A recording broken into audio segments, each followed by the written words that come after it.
Olá meus amigos, olá minhas amigas, tudo bem com vocês? Professor Sérgio Alfieri aqui para darmos continuidade à nossa playlist sobre fase de cumprimento de sentença.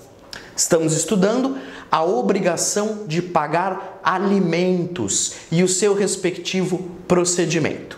Portanto, não saia daí que eu volto já já.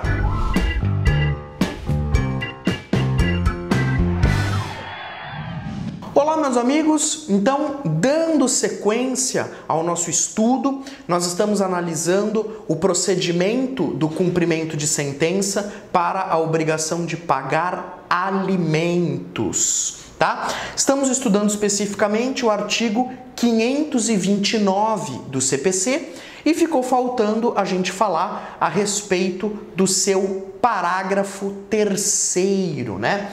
Eu vou colocar ele aqui. Se você tiver com o teu CPC aí, pessoal, não deixe de acompanhar a leitura, tá? O 529, parágrafo 3º, diz o seguinte: sem prejuízo do pagamento dos alimentos vincendos, o débito objeto de execução pode ser descontado dos rendimentos ou rendas do executado, de forma parcelada, nos termos do caput desse artigo, contanto que, somado à parcela devida, não ultrapasse 50% de seus ganhos líquidos. Professor, o que esse parágrafo 3º do artigo 529 está trazendo? Ele está trazendo, pessoal, uma outra técnica executiva, que funciona como uma alternativa ao desconto em folha de pagamento, que nós estudamos no vídeo anterior. Então, em alguns casos, pode ser que o desconto em folha de pagamento ele não seja a melhor opção. E aí, o parágrafo 3º prevê, então, essa outra técnica executiva, que é o que nós chamamos de desconto em rendimentos ou rendas. Tudo bem? Então, eu vou chamar a nossa lousa para a gente trabalhar alguns detalhes sobre essa técnica executiva. Vamos lá. Muito bem, pessoal. Então, nós estamos estudando agora o artigo 529, parágrafo 3º do CPC, que traz uma outra técnica executiva, que é o que nós chamamos de desconto em rendimentos ou rendas. Então essa é a técnica, desconto em rendimentos ou rendas, tá? Uma outra técnica executiva que funciona como uma alternativa em relação ao desconto em folha de pagamento que nós estudamos no vídeo anterior. Muito bem, meus amigos, para que essa técnica do desconto em rendimentos ou rendas ela seja possível, né? Basicamente o que se exige é um fluxo de recursos. Um fluxo de recursos financeiros. Um fluxo de recursos financeiros que seja contínuo e periódico. Que seja contínuo e periódico. Tudo bem? Então, às vezes, imagine você que o devedor de alimentos, ele não trabalha. Imagine que o devedor de alimentos, ele não trabalha, ele não tem profissão. Mas ele é uma pessoa que vive de rendas. Exemplo, ele vive de aluguéis. Ele vive de aluguéis. Ou ele vive de aplicações financeiras. Então, seria aquela pessoa que que não trabalha, né, não exerce nenhuma profissão, mas ela vive de renda. Então ela tem vários imóveis alugados, por exemplo, e vive dos aluguéis desses imóveis, ou então tem aplicações financeiras num banco, por exemplo, e aí vive dessas aplicações financeiras. Pois muito bem, se for esse o caso, o credor dos alimentos pode requerer ao juiz esse desconto em rendimentos ou rendas. Basta, conforme eu disse, que haja este fluxo de recursos financeiros contínuo e periódico. Imagine os aluguéis, né? Então, todo mês pinga lá na conta do devedor de alimentos um valor X a título de aluguéis, por exemplo. O CPC permite o desconto desses rendimentos ou rendas. Tudo bem? Agora, veja você o seguinte, o parágrafo 3º, que eu fiz a leitura agora há pouco com você, ele é omisso em relação a como esse desconto deveria ser realizado, tá? Então, nesse caso, como o parágrafo 3º é omisso nesse ponto, cabe à doutrina suprir essa lacuna, né? Suprir essa omissão. Então, a doutrina diz o seguinte, bom, quando o juiz deferir esse desconto, né, esse desconto em rendimentos ou rendas, será feita uma intimação. Será feita uma intimação, ok? E essa intimação vai ser dirigida ao responsável pelo pagamento dos rendimentos ou das rendas ao executado. Então, vamos pensar, por exemplo, no caso dos aluguéis. Então, o devedor de alimentos, ele vive de aluguéis. Vai ser feita uma intimação,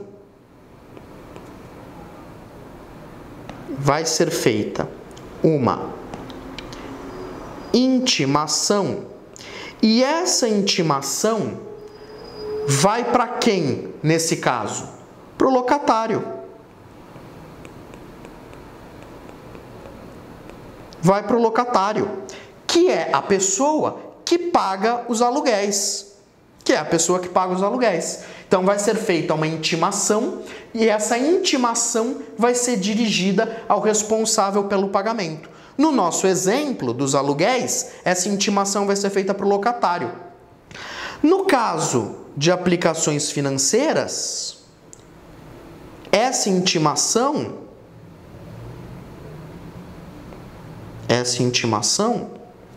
ela vai para o banco, por exemplo.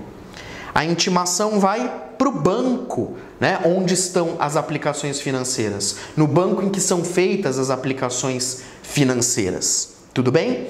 Ah, professor, e se esse destinatário da intimação, ele vier a descumprir a decisão judicial? Bom, se ele vier a descumprir a decisão judicial, ele vai acabar se sujeitando ao pagamento de multa, tá? Tudo bem?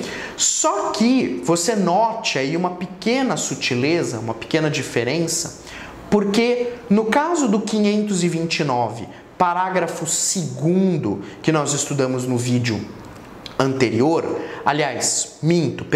parágrafo 1º, artigo 529, parágrafo 1º, que nós estudamos no vídeo anterior, o parágrafo 1º faz menção ao crime de desobediência. Tudo bem? Então, existe ali uma punição mais drástica, tá? Existe uma punição mais drástica naquele caso, naquela hipótese do parágrafo 1º. Você repara que o parágrafo 3º, ele não fala nada a respeito de crime de desobediência. Então, se o responsável pelo pagamento das rendas, pelo pagamento dos rendimentos, desrespeitar a decisão judicial, ele vai acabar sofrendo o pagamento de multas, tá? Mas não haverá, nesse caso, a incidência no crime de desobediência ante a falta de previsão legal. Tudo bem? Maravilha. Outro detalhe importante ainda sobre esse parágrafo 3º. Essa medida, essa técnica, pode ser utilizada para cobrar as parcelas vencidas,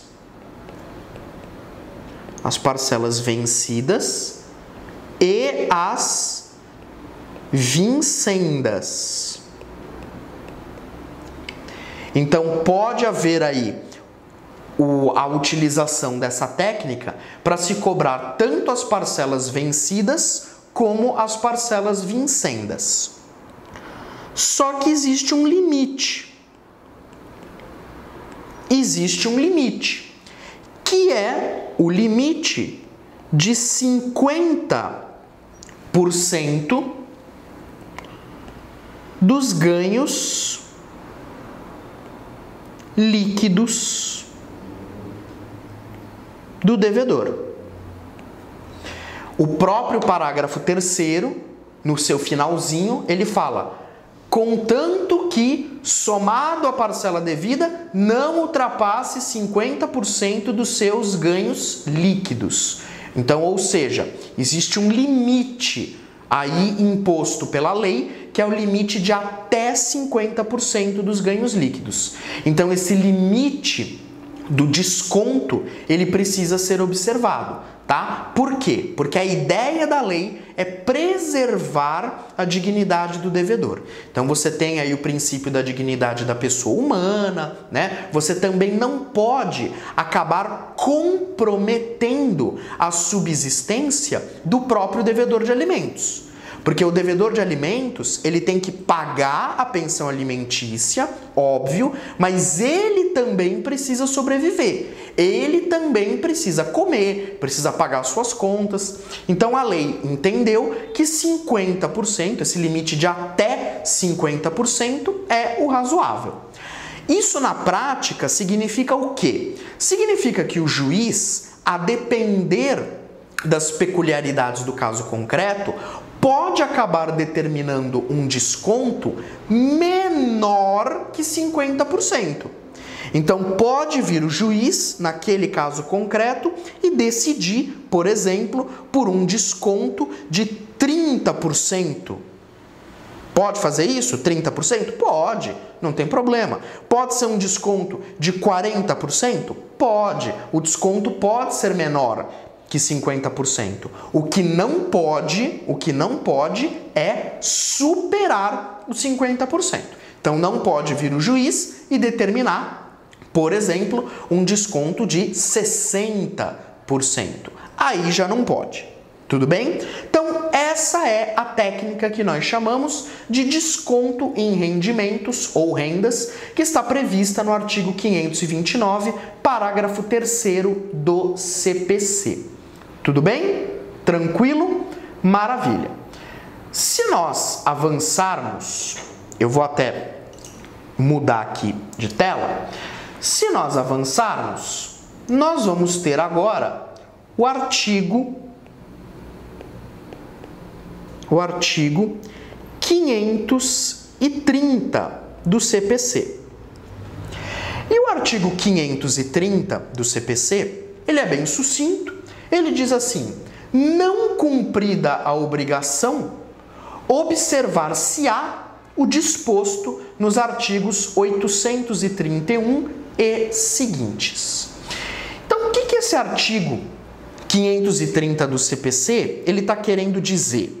Né? Ah, professor, explica aí, o que esse 530 ele está querendo dizer? Esse 530, ele está prevendo uma outra técnica. Ele está prevendo uma outra técnica.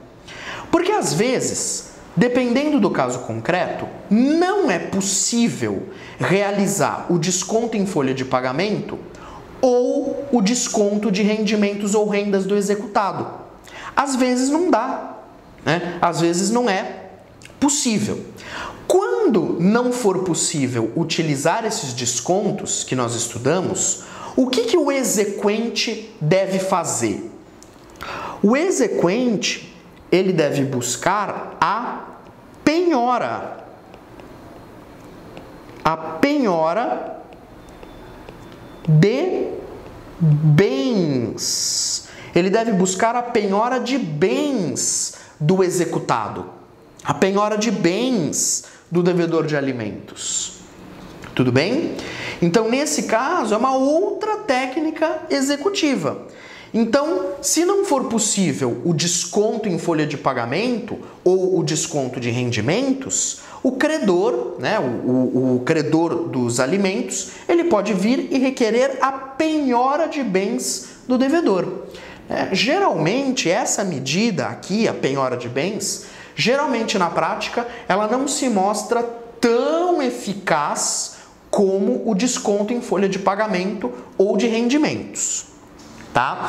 Mas às vezes é a única opção que sobra para o credor. Tá? É a única opção que sobra para o credor. E aí, muitas dúvidas aqui nesse ponto surgem. Porque na penhora de bens, o que vai acontecer?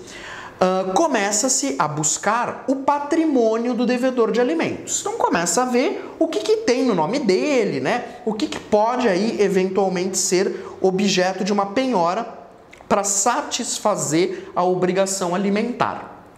E aí é que vem a pergunta: professor, o que pode e o que não pode ser penhorado? Porque você sabe que o Código de Processo Civil, ele se preocupa com a impenhorabilidade de alguns bens. Esse assunto é um assunto que a gente vai tratar mais para frente, numa outra playlist, tá bom? Mas o Código de Processo Civil prevê diversos bens que não podem ser objeto de penhora, diversos bens que são impenhoráveis. Só que o Código, quando o assunto é cobrança de alimentos, o próprio CPC mitiga essa regra da impenhorabilidade. Então, o próprio Código de Processo Civil, quando se trata de obrigação de alimentos, ele mesmo mitiga essa regra da impenhorabilidade. E aí, por conta disso, podem ser penhorados, vamos lá, vencimentos, podem ser penhorados vencimentos, podem ser penhorados subsídios, podem ser penhorados subsídios do devedor de alimentos, podem ser penhorados salários, podem ser penhorados salários, podem ser penhorados proventos de aposentadoria,